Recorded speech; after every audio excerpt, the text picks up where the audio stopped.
So many people think the global travel will never be the same since the pandemic. And what's your take? Do you think the global travel will ever back to normal, and when?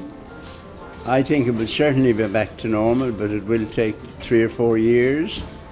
You know, in 2019 we had 89 million people going through Dubai Airport, and we expect that figure to be reached in about 3 years from now, because it's begun to pick up already, and traffic this year is considerably higher than it was last year. So I think it will be back to normal. I think, as Mr. McLaughlin said, we expect the 2019 passenger numbers of 90 million to come back in 2024. But even in the second half of 2023, you might see monthly figures that are similar to 2019. It will come back, but it will take time. And what about Dubai Duty Free in the past 1 or 2 years? How does Dubai Duty Free adapt to the new normal of the pandemic?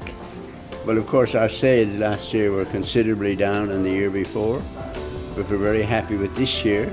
So far this year, our revenue, or our top line as we call it, is up 35% on last year, and we have been able to call back about 500 of our staff, and we're in the process of calling back some more people for the opening of Concourse A, which is coming on the 24th of November.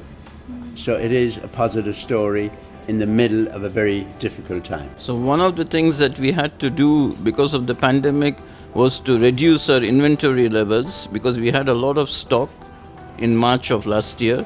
We reduced it by 50%. We reduced our staff strength by 60%, and we also reduced costs across the whole company. This year, we are able, as Mr. McLaughlin said, we are able to rehire our staff. We expect to rehire about 1,400 people by the end of this year. And we are able to build the stock level up again, and we are able to do some more of the things that we were doing before.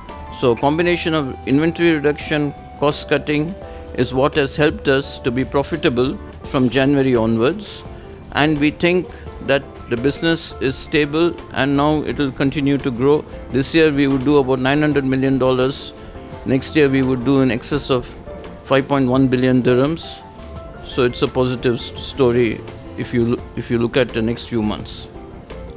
And what we have found this year is our sale per head, which is a very important measurement in the duty-free industry.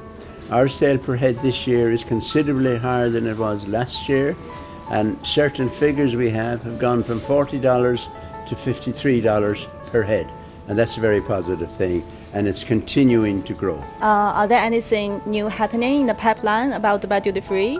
Well, we were very happy with, in the last couple of weeks, the annual Tax-Free World Association, which is held in Cannes in the south of France. One of the biggest awards of the duty-free industry came to Dubai Duty Free, and we won what is called the Duty-Free Operator of the Year Frontier Award.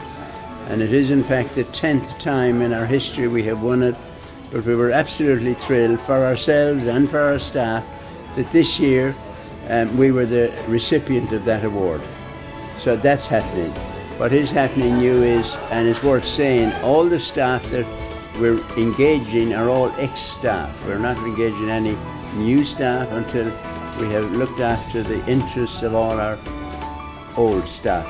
We are also opening new boutiques in the next couple of months.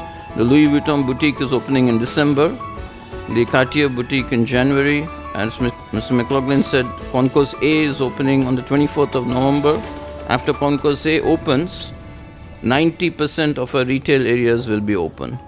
So we are very excited about it, and we look forward to having a presence in all the concourses at Dubai Airport. And the Louis Vuitton boutique that's opening is the first of its kind in the duty-free world, and we're very happy about that. That sounds very promising, and thank you so much. Thank you for your time. Thank you for your interest, and we're happy to meet you. Thank you. Me too. Thank you. And your colleague. Thank you for those lovely photographs he's taking. Yes.